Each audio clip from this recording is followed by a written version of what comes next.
No Film School's NAB 2023 coverage is brought to you by Blackmagic Design, creating revolutionary solutions for film, post-production, and television. And LOTR, live for the memory. I'm sitting here with Jesse Kobayashi, VFX producer, and Ron Ames, producer of Rings of Power, the most expensive television show of all time, one of the most interesting post-production stories that you will hear, and we're here to tell that story and learn that story for the gentleman. I understand that you worked with Blackmagic Designs and Company 3 for how you finished your show.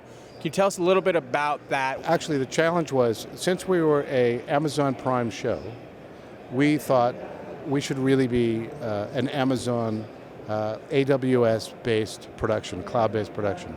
And since it had never really fully been done before, some parts of it had been done, but no one had ever done a fully cloud-based camera to exhibition done in the cloud. We asked if we could do it, and they said yes. So that was the beginning of it. From the very beginning, we knew that we had so much material to cover in a relatively short time. This was before COVID. We thought, okay, we're going to come up with a cloud-based system from the very beginning. So it wasn't, oh, we were reacting to COVID. We knew that this was the wave of the future, and we wanted to figure out how to do it. So Jesse, would you tell us a little bit about how many shots, et cetera? Oh gosh. Well, it was a huge film, or show, I should say. So 786 hours of 4K dailies, all hosted in the cloud. We had over 9,000 shots, VFX shots that we tracked and delivered some version on across the season. And as we talked about in other things, it was global. We had 12 vendors across 3 continents around the world, and so. Yeah. We had 1,500 artists working around the world. So we were in one country, we were in New Zealand, but that was a challenge also. We had 4 units shooting at all times. And we were shooting episodes 1 through 8, not in a linear manner. So this is the nature of modern filmmaking. So we said, okay, nothing we ever did before would work, it would all break. So we have to do something new. So we said, okay, we're going to be cloud-based, and we started building tools. We had unbelievable infrastructure. But the thing that I think is really important to note is, while we were testing this under the most difficult of circumstances, this could work this is scalable. This isn't only for, giant productions. This philosophy, it's the idea behind it, it's collaboration and breaking down silo walls between the various departments of filmmaking that we were all working together. So our teams didn't know precisely how it all worked. They didn't really care, but the art department knew that they were collaborating in a way they've never collaborated before. So by having the ability to share every asset, every cut, anything at all times, we would walk around set to set. Jesse had his laptop, and they would say, "Oh, can we pull up that?" Whether it was an edit, a art department frame, a concept art, a piece of music from our composer. We had the whole movie up to date at all times, able to share. So you can imagine what that's like. Yeah. It brings everybody together into unity and just sharpens everyone in the most unique and interesting way. It was truly, and again, to this day, they don't know precisely how it happened, but they just thought, oh my God, this was a new way to make films. Yeah, and once you have got all that in the cloud, the next step is to finish it there. Right? Why, if we're storing everything there, why not find a way to virtualize the whole process and grade, render, deliver to vendors for QC, deliver to platform for Amazon Studios, and that's what we did, working with Blackmagic Design and Company 3 and AWS. The footage was there. We knew Blackmagic was already in the space of working on cloud solutions, Company 3 as well, and we just kind of accelerated their own developments on tools and systems using really beta versions of software and some really, I think, creative thinking to find the solution that allowed us to finish in the cloud. And I've been working with Blackmagic Design from the very beginning, since they started, and we're making interconnects and studio connections and all of that. When we started on Avatar, we had started working with Blackmagic Design to provide tools and pieces of things to create modern filmmaking. So they always helped us. So at the beginning of this project, I called Blackmagic Design. I said, guys, we need help. We want to have you help us design these new technologies. And they said, we're interested in that. So they were very friendly and warm about it. We used all of their cameras for witness cameras, everything behind the scenes and all the stuff that our taking cameras were Arri LFs, but every other piece of data collection was Blackmagic Design. All of our review stations were Blackmagic Design review stations. We used Resolve. We used all of the products. You mentioned the software. It reminds me of like, I've done a little stuff in software in like GitHub, right? And people are committing pieces of code to the big overarching kind of application that you're building. In a way, it seems like this is almost filmmaking as software in a way that every piece is up to date at all times because it's coming in from different sources. That's exactly what it was. We didn't know that. When we started to build it, we just thought, well, if we used the tools that we always used, it would break. It was too massive.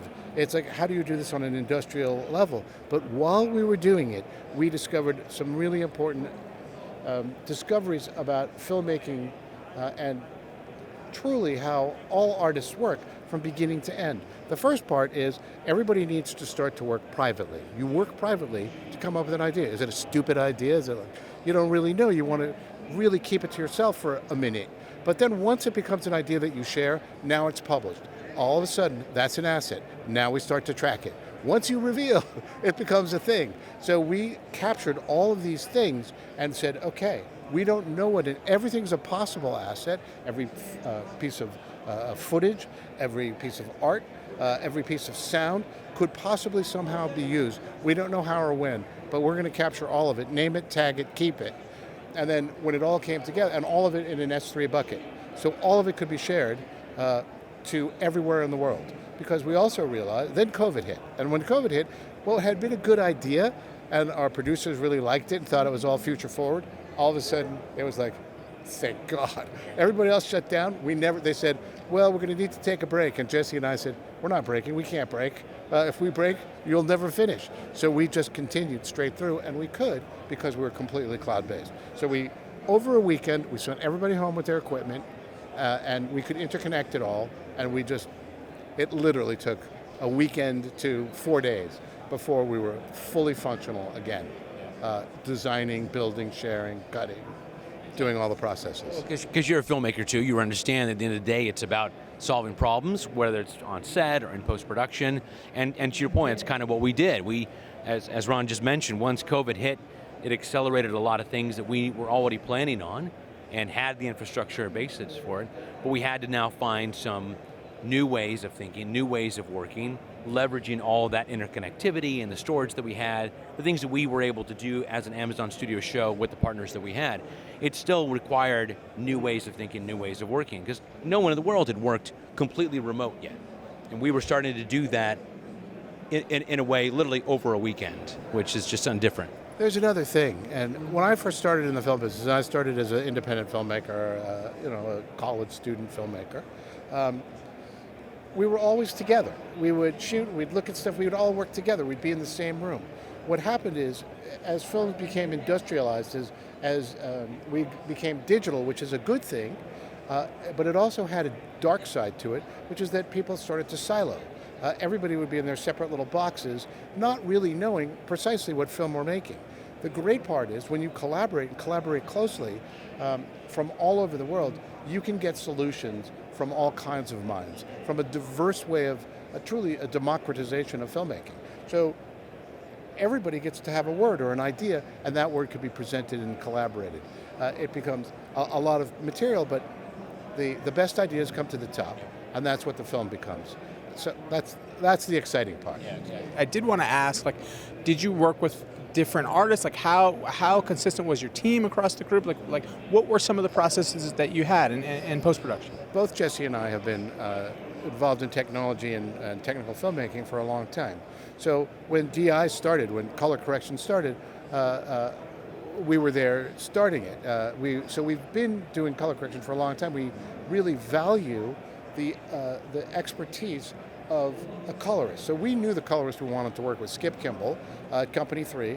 At the beginning, before we even left, we had Skip was going to do our color, and he helped us set up the LUTs and the look and the tone.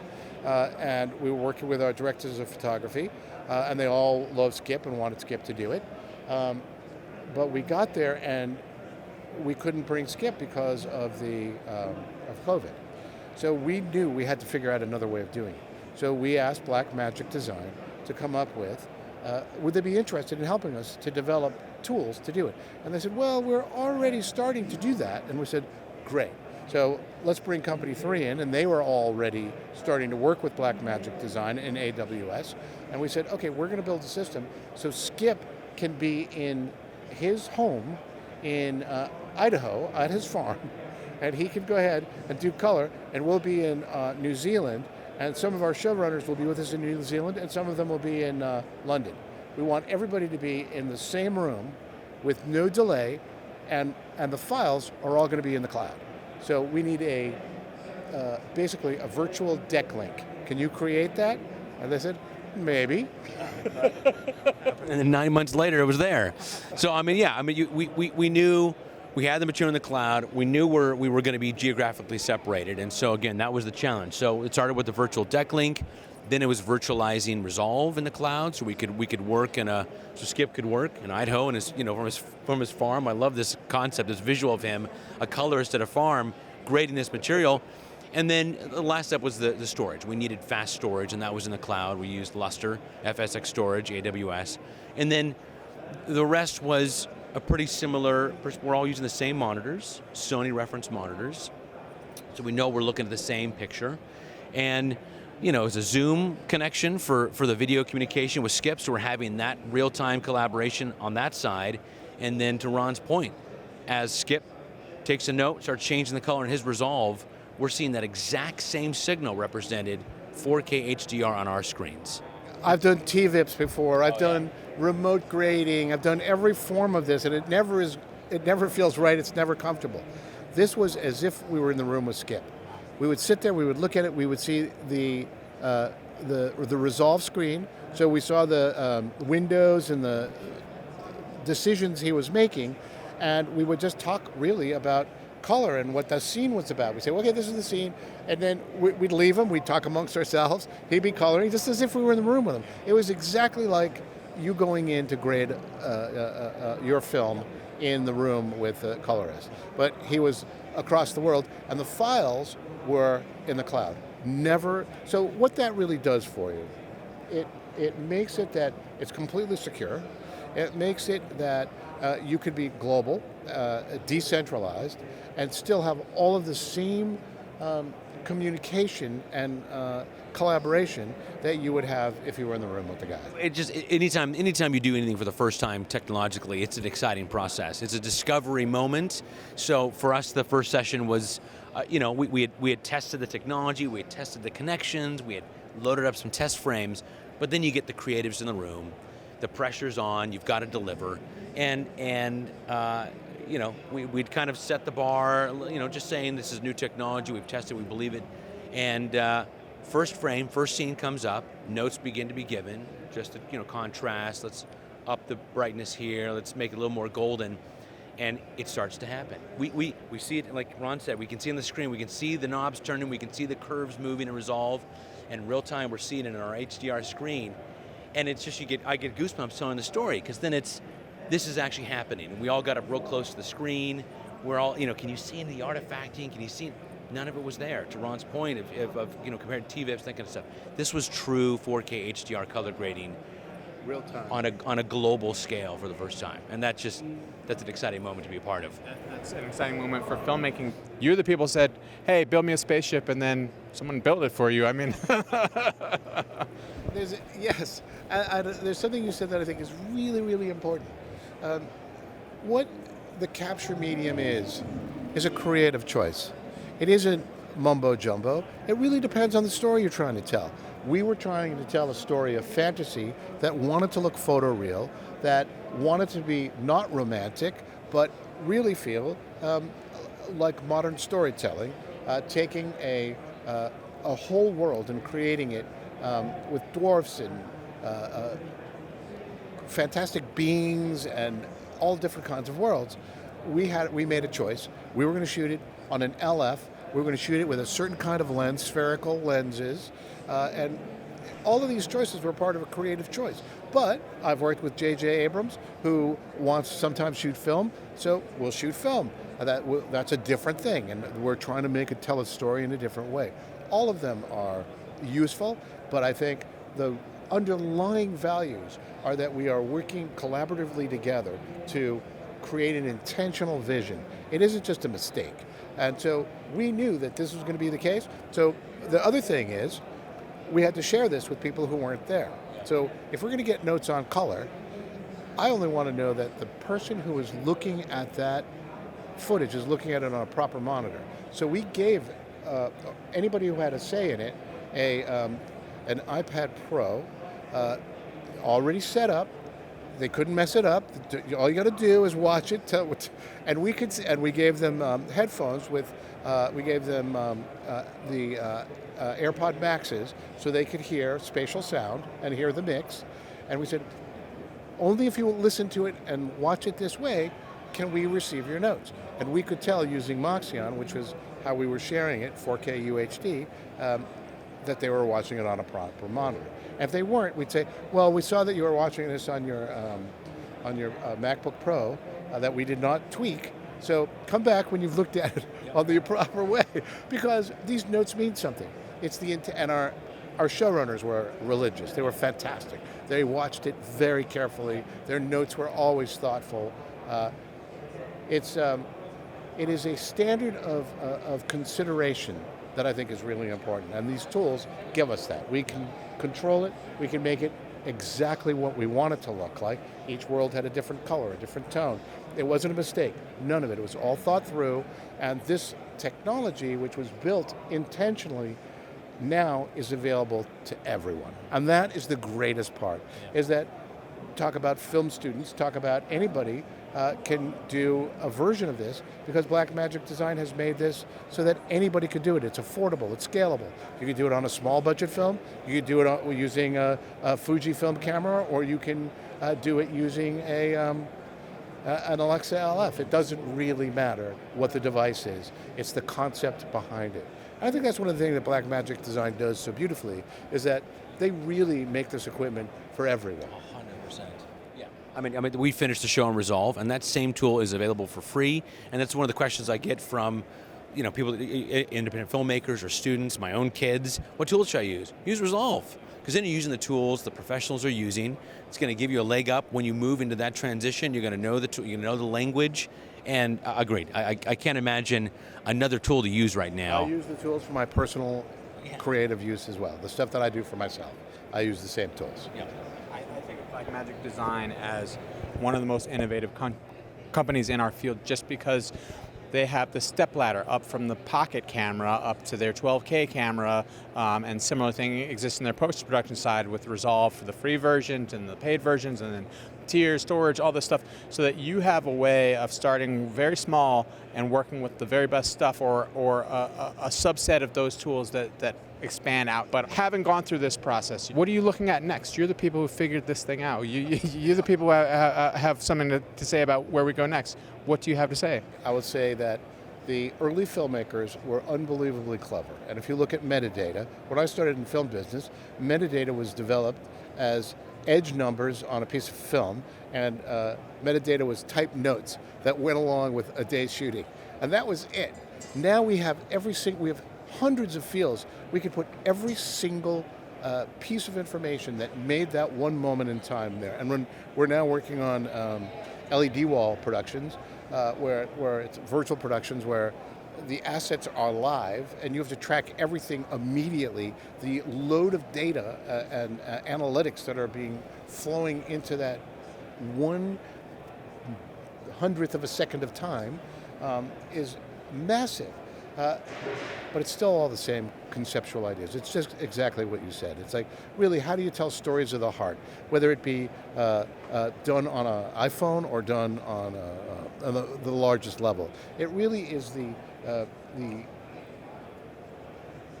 making things with intention and telling stories that are true, which in whatever way that comes out. I think that's really the key and the underlying most important thing. All the tools are good and important and help. Our next projects are taking the stuff that we've already done and really understanding those values and getting other people to adopt them. Just what you said earlier in the beginning. The hardest part is getting people to challenge and adopt and say, for this particular project, what's the best way to do this? Because you need a show like Rings of Power, what you brought up is a big show to kind of push some of these things forward and to accelerate maybe some of the development. But that can't be the only use case, because it automatically, I think, removes it as a possibility for the majority of the filmmaking community, and that's what we're working actively against. We're actively showing that, to Ron's point, the values that this process of thinking brings to filmmaking can be expanded and used on productions of all different sizes and scope. Blackmagic helps that with software that's available, sometimes for free, but it's also just the intentionality of filmmaking that you're speaking about and the collection of data. Those are two things that are happening on every device in the world now, and if we're not thoughtful and intentional about how we're storing that and use it in the future, it's a waste. So that's the other part of it too, is as on one side there's the creative can be supported though by all those elements of data that we're collecting, if it's consolidated in a smart way and then able to be shared and interacted with by the filmmaking community. If not, then we're just collecting stuff and it's going in the proverbial trash can here. And the only other thought that occurs is that even the notions of post-production are outdated and should be looked at with suspicion. It isn't post-production. That is somehow pushing decision-making down the line. Because we now can make films so immediately, it's a non-linear process. So when you start with an idea, you've begun the process. And you're already starting to edit at that point. When you do previs, you're starting to make your movie. It's not like, oh yeah, we'll kind of use it. It's like, no, this is a resource to actually find your intention and make it more specific. It is a winnowing process, and it doesn't happen in a linear way, it happens in a non-linear way, just the way human beings are. And that's the coolest thing of all. What are those ideas that make you say, well, I'm really excited to do this project because I think we can make it in an interesting way, but I also think it's good, it needs to be made, and here's the next domino I'm going to tip over? I think for me, I'm excited by working with filmmakers who are excited to collaborate. Ron's mentioned the word silo. I think we've all used the word silo a couple times. It's in a place now where not only do we have to course correct, but the world of modern filmmaking, virtual production of any type, wall or non-wall, requires these departments, all departments, to work together in a way driving toward the same common goal, telling a good story, making it look good. And I'm excited to work with filmmakers who come on board with that same concept, because then that's where really true collaboration is, and that's where these tools can really be used to their greatest advantage, is when we're working together and collaborating.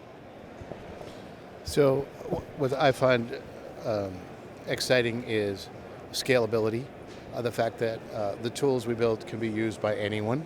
And I remember as a young filmmaker, we had to beg, borrow, and steal to get every piece of equipment, every bit of footage. But the fact that you can get a camera and it isn't the technology that gets in your way, it is the limit of your imagination. I think that's the most exciting thing. So I like proving that the tools that we invent for the highest end kind of production can be used on the simplest kind of production. So for me, it's finding that true north, constantly pushing so that everyone can use these tools. And the other thing that I'm very excited about is we've been talking about what the future of filmmaking is going to be, and we walk out on the floor here and see all this stuff. It's like, we told you. It is. That's the best part. Yeah. So thank you. Yeah. Thank you, guys. Yeah, well, this is a beautiful conversation, and thank you so much for joining us. I can't wait to tell people that I interviewed you, but also I can't wait to collaborate with somebody in Timbuktu who's doing my color correction. That's next. That's coming up next. Perfect. Thank you. See you guys.